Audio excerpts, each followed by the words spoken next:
Hoy, como parte del módulo 14, Cooperación al Desarrollo, contamos con el profesor José Antonio Alonso, catedrático de Economía Aplicada de la Universidad Complutense de Madrid, quien es experto en desarrollo, crecimiento y relaciones económicas internacionales. Buenas tardes.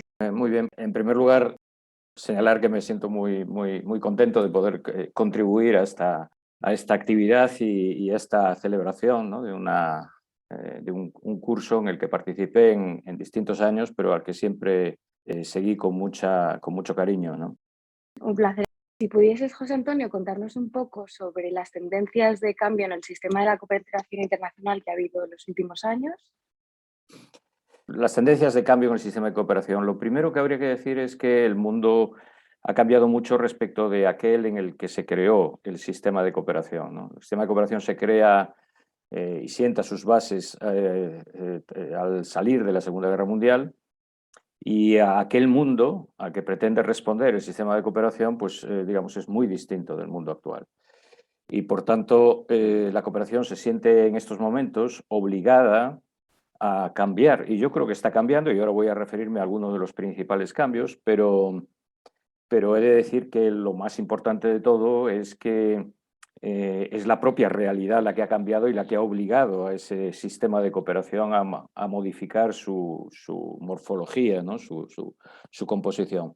Para mí los cambios más relevantes serían para mí los siguientes, los concentraría en las siguientes ideas. La primera de ellas es que respecto al pasado, lo que se ha producido es un incremento muy notable de los niveles de heterogeneidad de los países en desarrollo, la diversidad de situaciones de los países en desarrollo, ¿no? El mundo, cuando nace la ayuda, pues podía más o menos caracterizarse como un bloque de países del norte y un bloque de países del sur, una gran distancia con un vacío intermedio que era el North-South Divide, ¿no? La brecha norte-sur.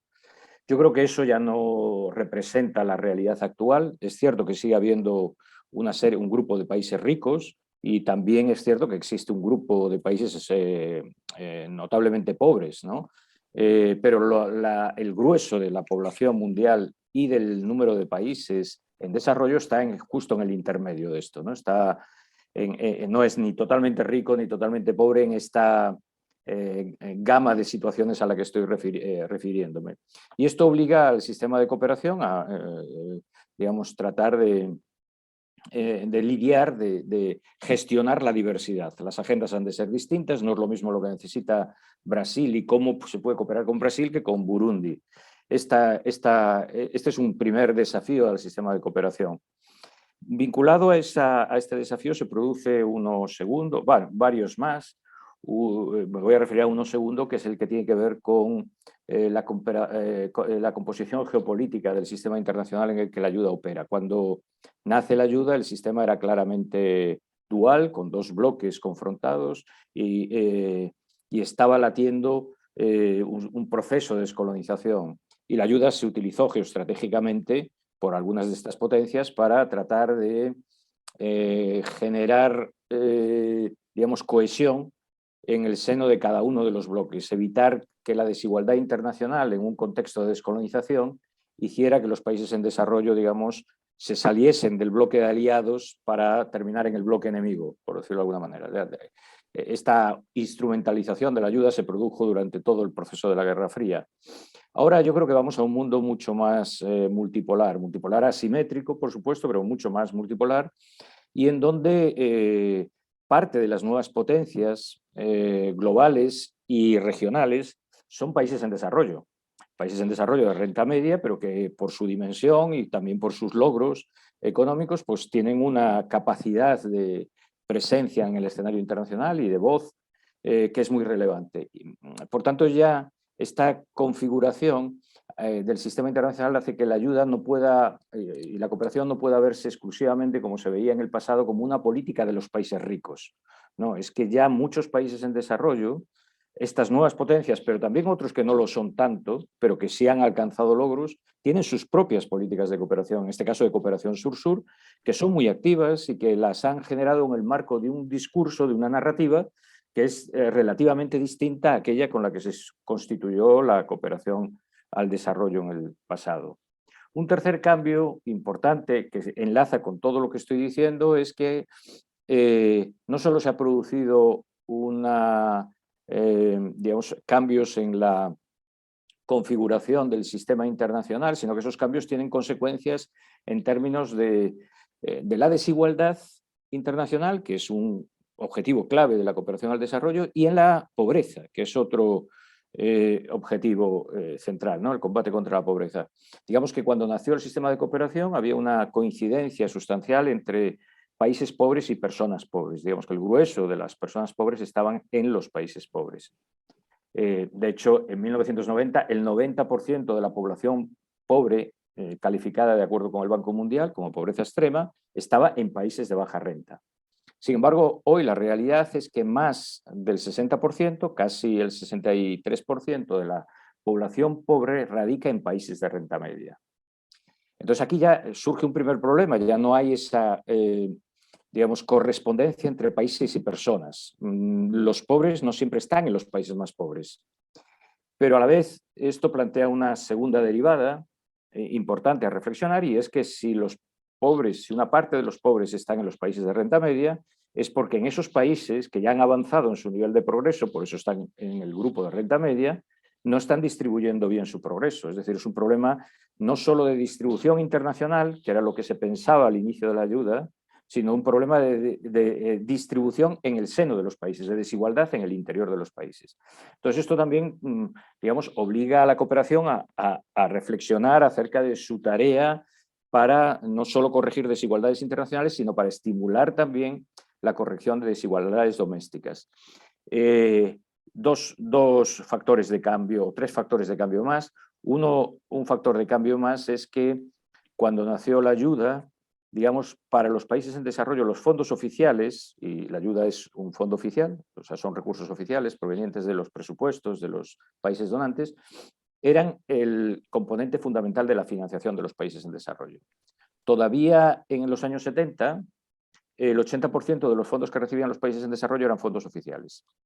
En estos momentos, sin embargo, digamos, no supera el 15% esos fondos oficiales. El grueso de la financiación que reciben los países en desarrollo es financiación de naturaleza privada, porque los mercados de capitales se han expandido, porque las economías se han financiarizado y porque muchos países, justamente por sus progresos, tienen más capacidad de acceder a los mercados de capital y no necesitan tanto la financiación oficial. Este rasgo, de todos modos, tiene su truco, ¿no? Y es que yo estoy dando datos globales. Indudablemente, cuando segregamos por niveles de desarrollo, la cosa es un poco distinta. Para los países más pobres de los países en desarrollo, todavía la ayuda a los fondos oficiales sigue siendo crucial. Para los LDCs, para los PMA, el 70% de los fondos que reciben son ayuda oficial al desarrollo. Pero para el resto de países de renta media, que son el grueso, la ayuda empieza a ser un componente relativamente menor. Y eso también comporta un desafío.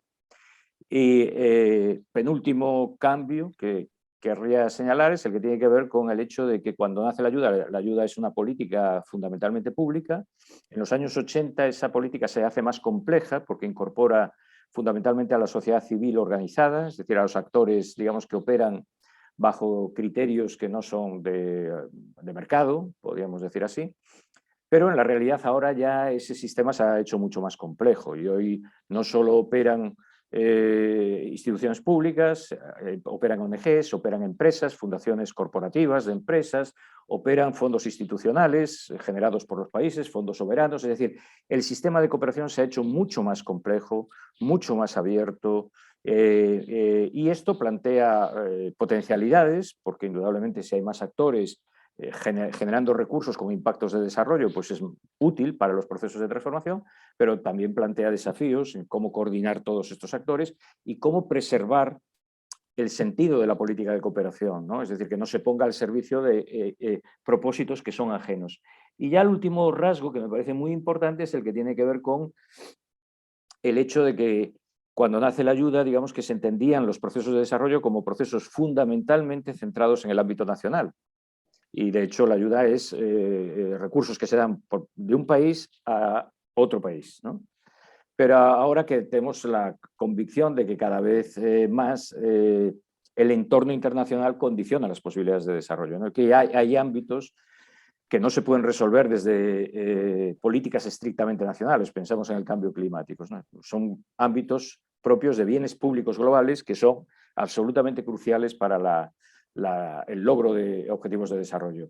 Por tanto, también la política de cooperación tiene que cambiar porque tiene que, de alguna manera, contribuir no solo a políticas nacionales, sino también a marcos regulatorios en el ámbito internacional, a cambios en esos marcos para que se genere una estructura de gobernanza internacional que distribuya de manera más equitativa las posibilidades de desarrollo entre países. Todos estos son cambios que operan en la realidad internacional y que están obligando, tensionando a la cooperación para cambiar, ¿no? Y yo creo que la cooperación está transitando primero a ir de una cooperación muy centrada en la ayuda a una cooperación que va más allá de la ayuda, una cooperación que debe integrar a actores diversos, no solo del norte y no solo públicos, y una cooperación, digamos, donde lo más importante es esa acción colectiva, esa acción de actores muy diversos que esté suficientemente alineada como para que coloque los desafíos de desarrollo en el punto de mira de sus esfuerzos, ¿no? Por tanto, creo que los cambios son muy notables y que todavía vamos a asistir muchos de ellos están en sus orígenes, ¿no? En sus primeros pasos. Pero sin duda yo creo que la cooperación que vamos a tener dentro de una década, ya la que tenemos hoy, es muy distinta y va a ser muy distinta a aquella con la que nació el sistema de ayuda internacional. Y ahora te quería preguntar, ¿qué implicaciones ha tenido la Agenda 2030 en la cooperación al desarrollo que estamos viviendo ahora mismo? Bueno, justamente, en mi opinión, buena parte de estos cambios son los que obligan a diseñar la Agenda 2030 tal como está, ¿no? Digamos que existe una larga tradición de generación de agendas internacionales de desarrollo, ¿no? La gente muchas veces piensa que solo hubo la Agenda del Milenio y esta Agenda 2030, pero esto no es así. Naciones Unidas en los años 60 ya puso en marcha agendas de desarrollo que estaban vinculadas a lo que se llamaban entonces los decenios del desarrollo que proclamaba Naciones Unidas, ¿no? En aquellos momentos aquellas agendas eran amplias, pero eran dominantemente económicas o economicistas, ¿no? Tenían un enfoque en donde lo económico terminaba por pesar más que otras dimensiones del desarrollo. Y eso respondía a la concepción que entonces se tenía del desarrollo, que también era muy economicista. Ese tipo de agendas incluso acentuó su tono economicista en los años 80 como consecuencia de la oleada neoliberal. Y se creó una especie de agenda nunca acordada explícitamente y de tono totalmente contrario a las agendas de Naciones Unidas, que era la agenda del Consenso de Washington. Una agenda en donde, digamos, todo se subordinaba a propósitos de carácter macroeconómico, ¿no? De estabilización macroeconómica, desentendiéndose de las dimensiones sociales relacionadas con la salud, con la educación, que sin embargo habían estado en las agendas anteriores. No eran, el tono era más económico, pero estos temas estaban también en aquellas agendas, ¿no? Yo creo que la Agenda del Milenio es una reacción a esta agenda del Consenso de Washington, ¿no? Frente a este desapego por todas las dimensiones sociales, la Agenda del Milenio lo que dice es, no, lo primero es lo primero y aquí hay que combatir la pobreza extrema como privación más importante, ¿no? De derechos de personas y por tanto vamos a hacer una agenda muy focalizada en el combate contra la pobreza extrema y los ocho objetivos que derivan de la Agenda del Milenio pues están centrados en combatir distintas manifestaciones de la pobreza extrema. Pero claro, a partir de esta experiencia de la Agenda del Milenio también se empezó a percibir que aunque había tenido utilidad focalizar la atención en el problema más relevante, sin embargo, digamos, el desarrollo era más complejo que eso. No es solo combatir la pobreza, es también combatir las desigualdades que se veían que estaban acentuándose, era también construir sociedades con instituciones democráticas, transparentes, que rindiesen cuenta a la ciudadanía, era también avanzar en el proceso de combate contra el deterioro ambiental, es decir, se empezó a percibir que aquella agenda tan focalizada realmente ya no representaba lo que el propósito de desarrollo contenía. Entonces, se avanzó con la Agenda 2030 hacia una agenda más abarcativa, más comprensiva, que además respondía a buena parte de los cambios a los que yo mencioné antes en mi primera respuesta, ¿no? Es decir, que ya no es posible entender una agenda del desarrollo como una agenda para el sur, en donde el norte lo que hace es aportar ayuda, ya eso no es. Muchos de los problemas de desarrollo los compartimos el norte y el sur. El deterioro ambiental, digamos, no solo somos los responsables, el norte, sino que además estamos emplazados a tantos cambios o más que el propio sur en atender esos problemas o en atender los problemas de seguridad o de salud global. Es decir, lo que se percibió es que el desarrollo sostenible no es algo que solo afecte a los países del sur, sino que es una tarea compartida, porque ninguno constituimos un modelo de referencia, que era un poco también la idea que había en la ayuda al desarrollo, ¿no? En la ayuda al desarrollo en su origen, la idea que había era la idea de la convergencia. Nosotros somos países ya desarrollados, ustedes no, les vamos a ayudar a que vengan a donde nosotros estamos.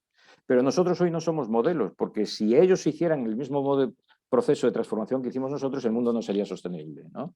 Y nos enfrentaremos a problemas a los que ya nos estamos enfrentando, pero de mucho más acusados. Por tanto, ya no se trata de que ellos se acerquen a nosotros, sino que ambos, ellos y nosotros, caminemos hacia otro modelo distinto, inclusivo, sostenible.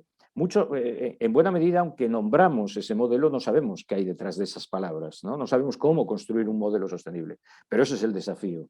Entonces, yo creo que la Agenda 2030 pretende, de alguna manera, trasladar esta visión. Un mundo más complejo, donde la tarea del desarrollo es una tarea de todos. La Agenda 2030 no es una agenda de ayuda, es una agenda de políticas domésticas y de políticas internacionales, es una agenda que afecta a los países en desarrollo y a los países desarrollados.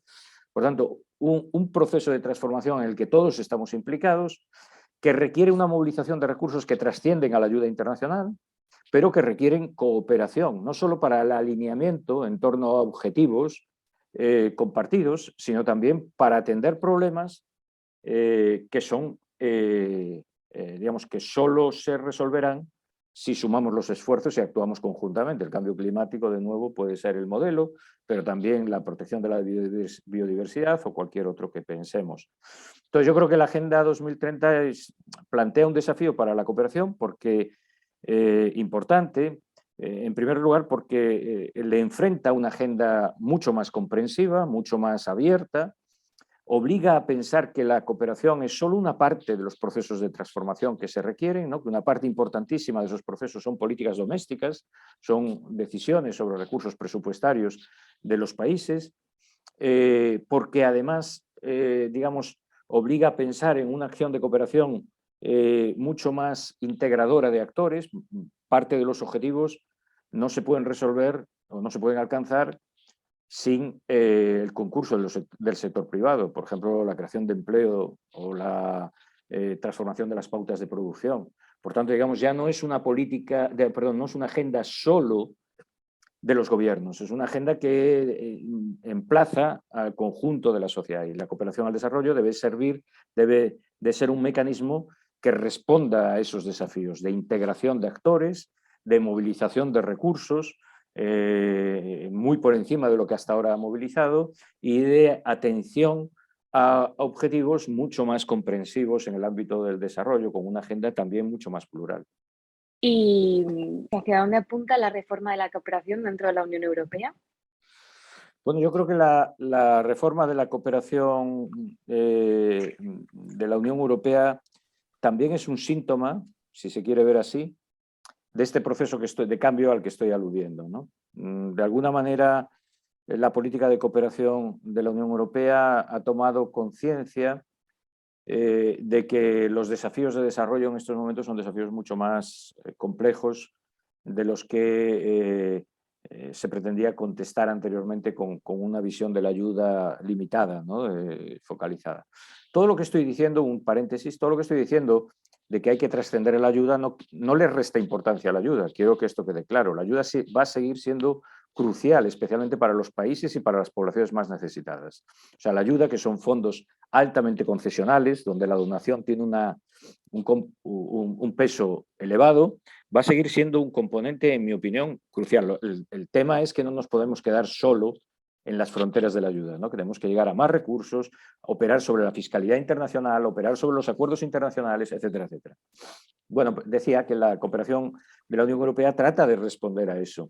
Y para ello lo que hizo fue, digamos, una operación que yo creo que es relativamente inteligente, innovadora, que es pensar en utilizar los recursos públicos, al menos una parte de los recursos públicos, no todos, pero sí una parte de los recursos públicos para actuar como catalizador de recursos privados adicionales, ¿no? Utilizar parte de los recursos públicos como garantías para, digamos, poner en marcha mecanismos financieros que movilicen recursos privados. Y creo que ese es un componente importante. Hizo otras dos cosas que creo que son igualmente relevantes. La primera de ellas es integrar todos los instrumentos que tenía. La cooperación de la Unión Europea era una cooperación que canalizaba muchos recursos, pero a través de instrumentos muy distintos y era, por tanto, muy fragmentaria. Era fragmentaria, primero, por la diversidad de instrumentos y, en segundo lugar, porque la Unión Europea, digamos, aunque tiene una cooperación comunitaria, tiene también una cooperación de cada uno de sus países miembros, que cada uno lo hace de acuerdo con sus criterios y con sus prioridades, ¿no? Entonces, digamos que la Unión Europea es un gran actor de la cooperación, es el donante más importante del sistema internacional, sumando todo, pero es enormemente disperso y eso le quita eficacia, ¿no? Le resta mucha eficacia, le resta visibilidad, le resta capacidad de incidencia. Entonces, lo que ha hecho es, en primer lugar, tratar de integrar todos esos instrumentos. Obviamente no puede anular las políticas nacionales y además sería inadecuado. Yo creo que es bueno que los países tengan sus propias prioridades. Por ejemplo, España se siente muy vinculado a Latinoamérica y es probable que, qué sé yo, pues que Polonia no lo esté tanto, ¿no? Y eso es natural y por tanto que cada cual exprese sus prioridades no me parece mal, ¿no? Pero obviamente hay que coordinar más a los actores y estos esfuerzos de coordinación de actores a través de una programación conjunta y de integración de todos los instrumentos comunitarios, me parece que es una solución muy inteligente. Y la segunda es la que antes comentaba, ¿no? De utilizar parte de los recursos públicos para la movilización de recursos privados, sabiendo entonces que esos recursos no van a computar todos ellos, los que movilicen, no van a computar como ayuda oficial, porque son privados, no son ayuda oficial, pero que pueden alinearse hacia objetivos de desarrollo sostenible. Y yo creo que después, en tercer lugar, está apostando por tratar de dar unas prioridades más definidas a la cooperación comunitaria.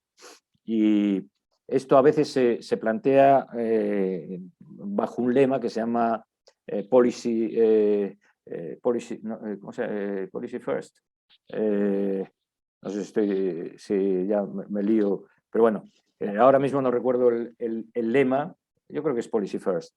Pero bueno, la idea es que Europa tiene que tener prioridades más claras de política, ¿no? Porque, digamos, cuando uno piensa en la cooperación china sabe a lo que se dedica. Cuando uno piensa en la cooperación norteamericana sabe a lo que se dedica, pero cuando uno piensa en la cooperación europea no se sabe muy bien a qué se dedica, porque se dedica a todo, ¿no? Entonces, quieren focalizar más estos objetivos. Esto indudablemente tiene también un desafío, ¿no? Porque yo creo que tiene una parte positiva de concentrar esfuerzos para ser más eficaz, pero tiene una parte negativa en el sentido de que siempre cabe la duda de si estaremos poniendo nuestras prioridades como donantes en lugar de atender a las prioridades de los países a los que se debe subordinar la cooperación, ¿no? Y esto es un desafío que habrá que estar vigilante para que la cooperación, como toda cooperación, debe respetar como principio básico aquello que normalmente se denomina el ownership, ¿no? La apropiación, el hecho de que los pueblos son dueños de su propio desarrollo y son ellos los que tienen que decidir. Los demás podemos contribuir, estimular, respaldar, pero no sustituir a los pueblos en la definición de cuáles son sus prioridades. Y ya la última pregunta sería, ¿cuáles son las posibilidades y las limitaciones de la reforma de la cooperación española? Bueno, ahora estamos justamente en un proceso de reforma. Realmente llevamos mucho tiempo pidiendo esta reforma del sistema de cooperación, porque claramente, digamos, el sistema de cooperación español ya estaba claramente desactualizado antes de entrar en la crisis financiera de finales de 2008, pero a partir de esta crisis, y particularmente tras 2009, que fue el pico de recursos de la ayuda, pues la política de cooperación fue una de las principales políticas dañadas por los ajustes económicos. Prácticamente se redujo la cooperación a una cuarta parte de lo que se hacía en el momento más álgido, ¿no? Por tanto, hubo un desflecamiento total de la política de cooperación. Eso supuso que se perdiesen muchas capacidades instaladas, ONGs que tuvieron que hacer ajustes de plantilla, ¿no? ONGs que han desaparecido, actores que operaban en el sistema de cooperación después de muchos años de acumulación de experiencia, que se han tenido que ir a otros sectores, a hacer otras actividades, porque la de cooperación no les brindaba un futuro profesional mínimamente razonable. Entonces, digamos que este proceso de deterioro era necesario revertirlo y volver a refundar un poco el sistema de cooperación español, ¿no?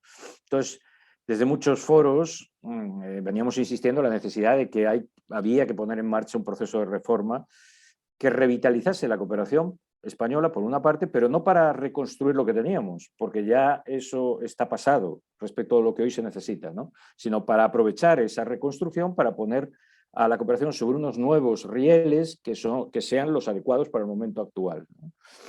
Entonces, cuando empezó el gobierno, que está en estos momentos, de Pedro Sánchez, pues pensamos que era un momento oportuno, porque el propio gobierno se declaraba a sí mismo como un gobierno reformista, ¿no? Pues por tanto, pues bueno, pues hagamos la reforma del sistema de cooperación.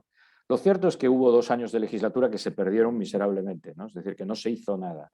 Los responsables políticos de este ámbito de la cooperación, pues unos por otros, todo se les hacía grande y no eran capaces de tomar ni una sola decisión ni de decir a dónde se tenía que ir. Mientras tanto, el Consejo de Cooperación, donde estamos todos los actores y yo como experto independiente, junto con otros colegas también, pues pusimos en marcha un proceso de reflexión acerca de cómo reformar el sistema de cooperación. Elaboramos documentos pensando que cuando hubiese el momento político oportuno, por lo menos que no nos dijesen que no hay ideas. Hay ideas, lo que falta es que los políticos tomen las decisiones, ¿no?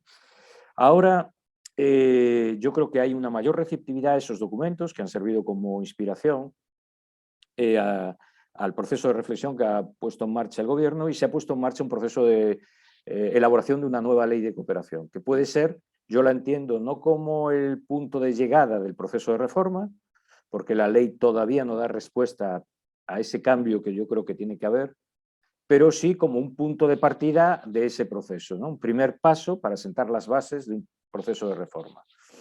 Lo que es lamentable, lógicamente, es que ahora se pone en marcha ese proceso y se va a aprobar la ley, probablemente, esperemos que se apruebe, en un momento que se acaba la legislatura, y que tenemos, por tanto, mucha incertidumbre acerca de cuáles sean, primero, el tono, el color político del nuevo gobierno que surja de las siguientes elecciones, y incluso si fuese el mismo color, quiénes lo ocuparían y si estarían comprometidos con lo que ahora estamos avanzando. Lamentablemente, en España tenemos mucha experiencia de procesos que se rompen como consecuencia de cambio de ciclo político, ¿no? Entonces, ese es el gran riesgo, ¿no? Pero si, como esperamos, cualquier gobierno que venga toma la nueva ley como punto de partida, aunque vamos tarde en ese proceso de cambio, yo creo que hay una cierta expectativa, siempre que asumamos que la ley, repito, no es el punto de llegada, no es la estación de llegada, no es ya la reforma hecha, sino es un punto de inicio de una senda de reformas que tiene que afectar, en primer lugar, a la EICID. La EICID no opera como una agencia de desarrollo eficaz y moderna, no hace lo que hoy se espera de una agencia de desarrollo y hay que reformarla para que lo haga, ¿no? Y lo que hoy se espera de una agencia de desarrollo es fundamentalmente que defina prioridades y que sume actores a esa tarea, ¿no? Y por tanto tiene que tener capacidad de diálogo, tiene que tener cuerpos técnicos especializados que ayuden en ese proceso de construcción de alianzas, tiene que tener una apertura a la sociedad que hoy la agencia no tiene todavía, y tiene que tener eficacia de gestión, ¿no? En segundo lugar, hay que reformar la cooperación financiera. Tenemos un instrumento de cooperación financiera que es FONPRODE, pero que no funciona, y además no solo tenemos ese instrumento, sino tenemos otros muchos y ninguno de ellos funciona correctamente. Entonces yo creo que hay que reformar todo eso y situar a España en el ámbito de la cooperación financiera en paralelo al esfuerzo que la Unión Europea ha hecho en este campo, ¿no? Como antes señalé, de utilizar recursos públicos para movilizar recursos privados también y alinear esfuerzos con la Agenda 2030. Yo creo que es necesario también que se haga una reforma del marco operativo.